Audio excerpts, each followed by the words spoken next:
Hey guys, Doyle again. Welcome to a new series I'm calling Cooking in the Kitchen with Doyle, where we explore new Yu-Gi-Oh! Deck ideas that haven't necessarily had an opportunity to be fully fleshed out by the competitive community yet. I think we're in a great place right now for a series with a format like this because there is no clear best deck or clear, tier 0 easy out format right now. There's a lot of room for creativity and a lot of room for exploration, and hopefully this will give you guys some ideas and maybe even some pros, some ideas to improve on to use in sort of the real metagame. So to kick things off, I wanted to get started with the new Labyrinth support, and I've come up with a bit of a variant for it using the Tearlaments card. So let's go ahead and jump into one of the play lines, probably the best play line this deck can produce, but it's shockingly good for retrain support of a vanilla monster. So let's jump into it. So starting off, we're going to conduct a search for the new Labyrinth Field spell. This is really powerful. It lets you activate your vanilla monsters, your old monsters from your deck as continuous spell, which will let you get into that fusion. We're not going to use our terraforming for a follow-up search of a second copy to get the second piece. We're actually going to go into Perlarino, and you'll see why we do this in a second. So we're going to immediately add the Sharon. We're going to special summon Sharon, discard Tearlaments Cashier, and we're actually going to get pretty lucky on the mills here. We're going to activate we're actually going to mill Merly, and we're going to get the extra mill off of the Tearlaments Cashier, so that helped us hit it. Using the Merly, we're actually shuffling back one of the Labyrinth monsters to make Mud Dragon in the Swamp and immediately go into Traptrix Rafflesia. This is really awesome because, believe it or not, we're insulated against Nibiru in this play line. This is literally our third summon before we even get into the other stuff. So this part was really cool. We're going to normal summon Medora. We actually did mill into Destrudo, which we are playing. You'll see that in the list shortly here. We're going to bring back the Destrudo, make Ancient Fairy Dragon, use it to destroy the field spell, get that second copy of the Labyrinth one, set our other vanilla from deck, go into the fusion summon, and then we're going to use the free special summon to actually special summon Ash Blossom and make Barone. So that's kind of the replay in a nutshell. It doesn't really look like much up front. I mean, at the end of the day, you do dump your whole hand of 5 cards for this. However, I will challenge you to find a rogue deck out there, and I'm looking at all the other legacy support that can't put up, or that can put up a board of 4 negates with insulation into Nibiru before anything important happens on your turn. Like, this is honestly quite impressive. I was quite shocked. So here's the list. And basically, you can see right away the core ideas that we're really, really maxing out on these field spell searches and these field spell uses. The fact that we've brought back Ancient Fairy Dragon with the new errata is perfect for a deck like this. This is honestly one of the main ways this deck functions or even has playability. One tech, and honestly, I've got to say, keep an eye out for this card on your card markets, guys. I think Psuedo Space might be on a little bit of a trip to the moon.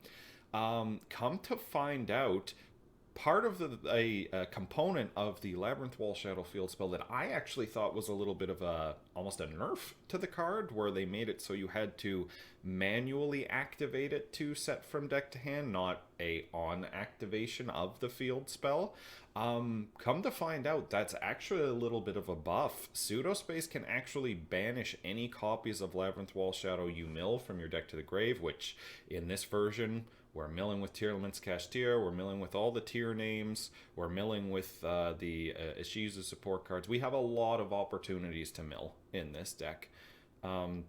You can actually banish it, and then Psuedo Space becomes Labyrinth Wall Shadow, and yes, you can then activate the effect to set one of your retro cards from deck to the field. So if this was a on activation effect like Perlarino or Pressured Planet, that does not work with Psuedo Space. So yes, that is a bit of a conflict with these other cards, but that's not the point. The point is you're using this for one purpose and one purpose only, and that's to max out on a full 1, 2, 3, 4, 5, 6, 7, 8, 9, 10 11, 12, 13 potentially copies of these Labyrinth field spells. So you can basically get into your free double spell trap negate on one summon.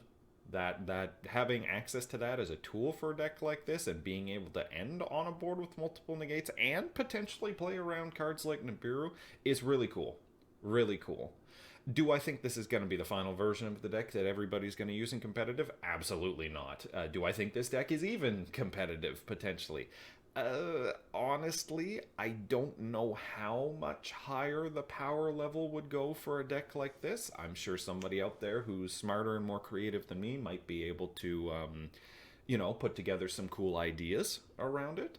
But at the end of the day, I do think that there's some really cool potential here. And the fact that you can use this as, again, kind of like a small engine in your decks that happen to have room to get access to this, like, basically free double negate is really cool. So I do think that this could be a really fun, I'll call it a combo deck, that just lets you kind of empty your hand and put up a bunch of negates. It's almost like, a Synchron or, even Pendulum to an extent. Some Pendulum boards force you to empty out your hand, or Dark World. I'd kind of chalk this up to tier of that. So in other words, not necessarily competitively good, but incredibly fun to play. And at the end of the day, we're playing Yu-Gi-Oh! To have fun. Not everybody's going to tell you that, but it's the truth.